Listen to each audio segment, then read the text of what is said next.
पर शुरू हुई एक दोस्ती कैसे राष्ट्रीय सुरक्षा से जुड़ी जांच का विषय बन सकती है, इसका एक मामला इन दिनों जयपुर से सामने आया।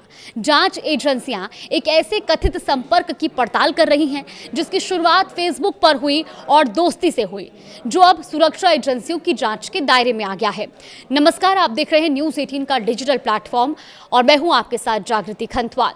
देखिए, एजेंसियों के अनुसार बबीता नाम की एक महिला का करीब 2 साल पहले फेसबुक के माध्यम से एक ऐसे व्यक्ति से संपर्क हुआ जिसे बाद में जांच में कथित तौर पर जैश-ए-मोहम्मद से जुड़ा बताया गया।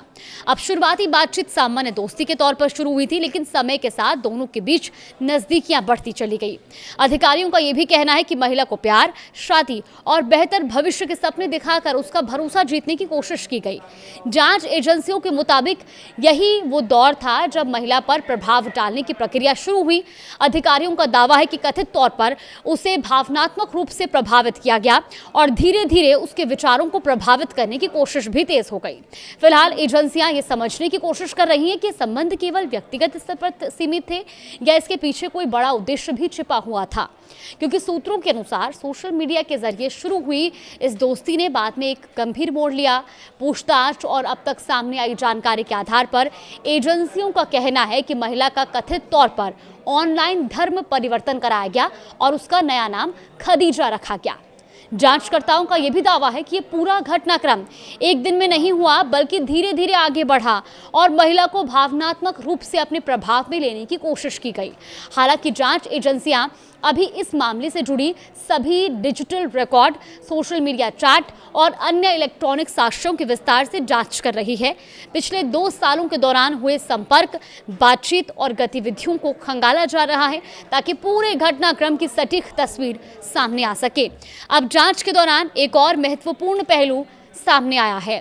अधिकारियों के अनुसार कथित आतंकी ने प्यार, शादी और बेहतर जिंदगी के वादों के जरिए महिला का विश्वास हासिल किया था और इसी आधार पर एजेंसियों को आशंका है कि प्रभाव में आने के बाद उसे किसी खास उद्देश्य या कथित टारगेट के लिए तैयार किया जा रहा था। हालांकि फिलहाल ये स्पष्ट नहीं है कि ये संभावित टारगेट क्या हो सकता है और जांच एजेंसियां इसी दिशा में आगे पड़ताल कर रही हैं। इसके साथ ही एजेंसियां ये भी पता लगाने में जुटी हैं कि महिला पिछले 2 सालों से और 2 सालों के दौरान किन किन लोगों के संपर्क में रही, उसकी बातचीत किन किन व्यक्तियों से हुई और उसके सोशल मीडिया नेटवर्क का दायरा कितना व्यापक था। Digital data, chat record, call detail और अन्य आतंकी साक्ष्यों का विश्लेषण भी किया जा रहा है। अधिकारियों का यह भी कहना है कि जांच अभी जारी है और मामले के हर पहलू को गंभीरता से देखा जा रहा है। एजेंसियां इस बात का पता लगाने का प्रयास कर रही हैं कि इस पूरे संपर्क का वास्तविक उद्देश्य क्या था और कहीं इसके पीछे कोई बड़ी साजिश या सुनियोजित योजना तो नहीं थी। फिलहाल जांच अपने महत्वपूर्ण चरण में है और आने वाले दिनों में जैसे जैसे जांच आगे बढ़ेगी, इस मामले से जुड़ी और जानकारियां सामने आने की संभावना है।